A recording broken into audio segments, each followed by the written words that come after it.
So good morning dear students. Here in this video I shall continue to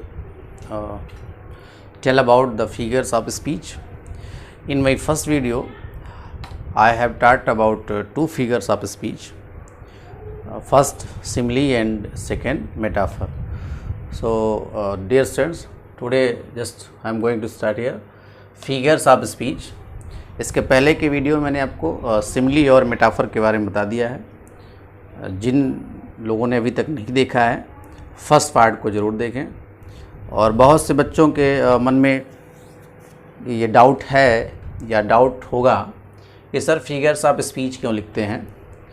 generally जब हम लोग particular figure of speech की बात करेंगे तो वहाँ पर हम लोग केवल इसे फिगर ऑफ स्पीच ही कहेंगे. लेकिन जब कई फिगर्स ऑफ स्पीच लिखते हैं, जैसे एक से अधिक जब लिखते हैं, हम लोग उसका फिगर्स ऑफ स्पीच में के रूप में यूज़ करते हैं लिखने में. तो जब उसको डिफ़ाइन करते हैं पर्टिकुलर फिगर ऑफ स्पीच को, तब हम लोग फिगर ऑफ स्पीच कहते हैं. और जब एक से अधिक, जैसे मैंने देखिए यहाँ पर मैं लिख रहा हूँ पर्सनिफिकेशन एपोस्ट्रॉफी, तो यहाँ पर एक से अधिक है इसलिए मैंने यहाँ पर फिगर्स ऑफ स्पीच लिखा हुआ है. हर वीडियो में प्रयास कर रहा हूँ एक से अधिक मैं फिगर्स ऑफ स्पीच बता रहा हूँ, इसलिए मैं फिगर्स ऑफ स्पीच वहाँ पर यूज कर रहा हूँ. बहुत सी किताबों में ये फिगर्स ऑफ स्पीच ही लिखा हुआ मिलेगा. वो इसीलिए लिखा हुआ मिल रहा है क्योंकि एक से अधिक के बारे में उसमें बताया गया होगा. तो आइए देखते हैं इसमें पर्सनिफिकेशन के बारे में. पर्सनिफिकेशन फिगर ऑफ स्पीच क्या है. सबसे पहले डेफिनेशन को देखते हैं. Personification is a figure of speech. देखिए यहाँ पर फिगर दे दिया. जब हम लोग इंडिविजुअल की बात करेंगे तब फिगर यूज होता है, और जब एक से अधिक की बात के बारे में बात करेंगे तो वहाँ पर फिगर्स यूज होता है.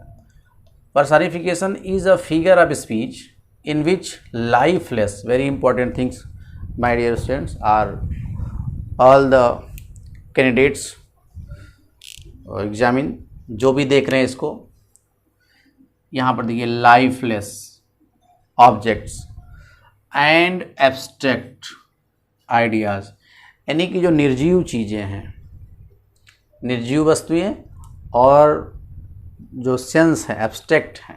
एब्स्ट्रैक्ट को हम लोग लाइफलेस मानते हैं, उसे लिविंग के रूप में प्रेजेंट करते हैं.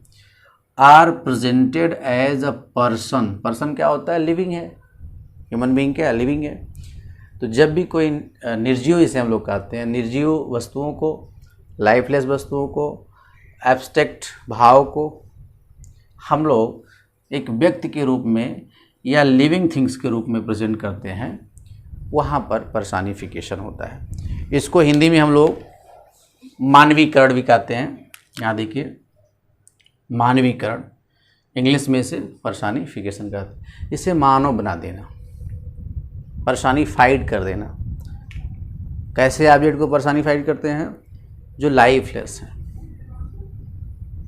मोशनलेस है, उसे अगर किसी वर्ड के माध्यम से हम लोग एज ए पर्सन प्रेजेंट करते हैं, एज ए व्यक्ति प्रेजेंट करते हैं, ह्यूमन बीइंग प्रेजेंट करते हैं, वहाँ पर पर्सनिफिकेशन होता है. इस वर्ड से देखिए पर्सनिफिकेशन, पर्सन बना देना, व्यक्ति बना देना. और व्यक्ति का काम क्या है? चलना, बोलना, उठना, टहलना, हंसना, रोना, खाना. तो ये सब अगर किसी हम लोग लाइफलेस को कर दें, जैसे एग्जाम्पल से देखते हैं, ये लाई हैज़ नो लेग्स. जूठे के पास पैर नहीं होते हैं. क्या है? यहाँ पर पर्सनिफाइड किया गया है इसको, पैर इसको दे दिया गया है, पैर नहीं है. The roads are calling me. अब आप लोग बताइए कि कोई किसी रास्ते पर आप चल रहे हैं, किसी रोड पर आप चल रहे हैं, तो क्या वो रोड आपको बुला सकते हैं? कभी नहीं बुला सकते.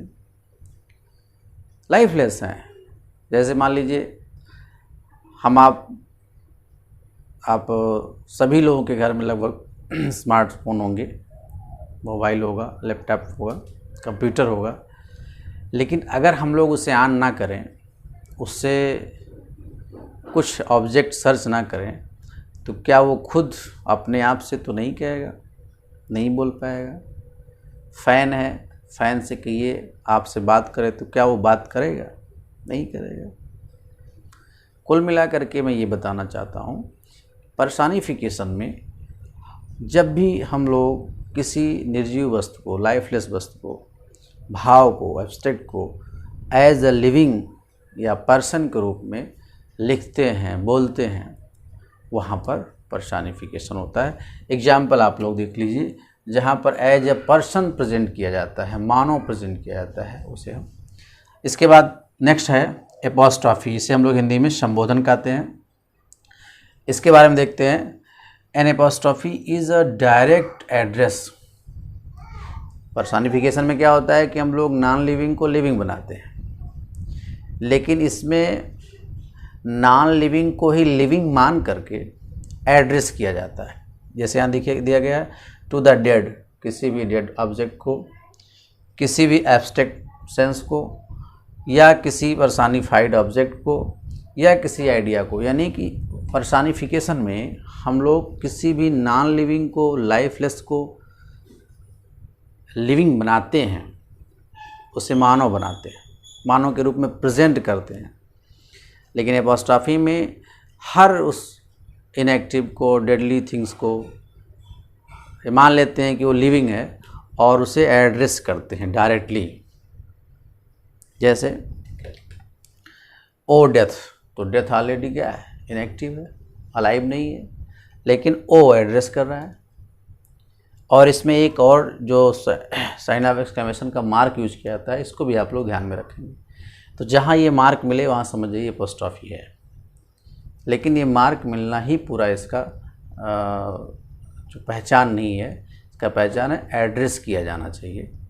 कैसे ऑब्जेक्ट को? डेडली ऑब्जेक्ट को, नॉन लिविंग ऑब्जेक्ट को। कम सोन, ओ डेथ कम सोन। अब बताइए, कहीं मृत्यु आ सकती है? आ सकती मतलब मृत्यु आती है, लेकिन आपके कहने पे नहीं आएगी, हमारे कहने पे नहीं आएगी। चलो ठीक है, बुला लिया गया, आएगी, किसी को भी ले जाएगी, ऐसा नहीं है। तो इसमें हम लोग एपोस्ट्रॉफी में इसका ध्यान देते हैं। ओ लाइफ, देखिए लाइफ को, लाइफ से क्या करें? I know not what thou, thou means you, art are. किसी ने कहा ओ जीवन, आई नो नॉट, मैं नहीं जानता, what thou art, what you are, कैसे हो, आपके बारे में नहीं जानता। ओ लिबर्टी, स्वतंत्रता, why are you so dear, आप इतने अच्छे क्यों हो। जैसे मान लीजिए हम सभी को, अगर आप देखते होंगे आपके पेरेंट्स हैं, आपके एल्डर्स हैं, आपके ब्रदर्स हैं, बार बार कहते हैं यहाँ मत जाओ, ये मत करो, ये मत देखो, ऐसे रहो, वैसे रहो, तो आप सफोकेटेड फील करते हैं अगर हर बार आपको रोका जाता है तो। इसलिए यहाँ इन्होंने कहा है O liberty, why are you so dear, O freedom, why are you so dear loving, क्यों इतने अच्छे हो। तो यहाँ आपने देखा कि दोनों को एक साथ मैंने इसलिए पढ़ाया, जैसे इसके पहले मैंने सिमिली और मेटाफर में बताया, सिमिली और मेटाफर में जो बेसिक डिफरेंस थे, ऐसे पर्सनिफिकेशन और एपोस्ट्रॉफी में जो बेसिक डिफरेंस है। पर्सनिफिकेशन में हम लोग नॉन लिविंग को, निर्जीव चीज़ों को सजीव मानकर चलते हैं, बना लेते हैं, मानकर चलते नहीं हैं, उनको बना देते हैं। जैसे यहाँ देखिए, डेथ को सजीव बना दिया गया, लिविंग बना दिया गया। Death lays his icy hands on king. अब क्या बताइए, मृत्यु किसी, जब वो ऑलरेडी इनएक्टिव है तो कैसे किसी राजा के ऊपर अपने आइसी ठंडे हाथों को मूव करेगी। यहाँ पर डेथ को क्या बना दिया गया? एक जीवित व्यक्ति बना दिया गया, एक पर्सन बना दिया गया। लेकिन एपोस्ट्रॉफी में हम लोग क्या करते हैं? नॉन लिविंग को ही, इनएक्टिव को ही जीवित मान करके उसे बुलाते हैं, उसे एड्रेस करते हैं, उसके बारे में कुछ कहते हैं। तो ये जो दोनों के बीच में डिफरेंस है, ये संबोधन करते हैं, हिंदी में इसका है संबोधन करते हैं, बुला देते हैं। लिविंग को नहीं, नॉन लिविंग को ही लिविंग मान करके उसको एड्रेस करते हैं। और पर्सनिफिकेशन में क्या है, मानवीकरण में क्या है, हम लोग निर्जीव चीज़ को ही, निर्जीव ऑब्जेक्ट को ही, लाइफलेस थिंग्स को ही ऐसे प्रेजेंट करते हैं जैसे वो एक ह्यूमन बीइंग हो, पर्सन हो, लिविंग हो। So in my next video I will also come with some other figures of speech, but it's my suggestion to all my dear students as well as the candidates who are going to prepare for any examination, competitive examination, जो भी लोग इसको watch कर रहे हैं, देख रहे हैं कि ये चारों जो अभी तक मैंने पढ़ा दिया, शिमली, मेटाफर, पर्सनिफिकेशन, एपोस्ट्रॉफी, आप सभी लोग अगर अभी तक नहीं देखे हैं तो दोबारा जा कर के पार्ट 1 पार्ट 2 आप सभी लोग इसको देखें, समझें और इसका अपने जीवन में अप्लाई भी करें। कोई जरूरी नहीं कि आप एग्ज़ाम में पढ़ने के लिए ही इसको पढ़ते हैं, एग्ज़ाम में अटेम्प्ट करने के लिए क्वेश्चन, नो, आप इसको पर्सनल लाइफ में यूज़ करें, बोलने के सेंस में यूज़ करें, हर फिगर ऑफ स्पीच का अप्लाई समय समय पे करते रहें। Thanks to watch this video my dear students.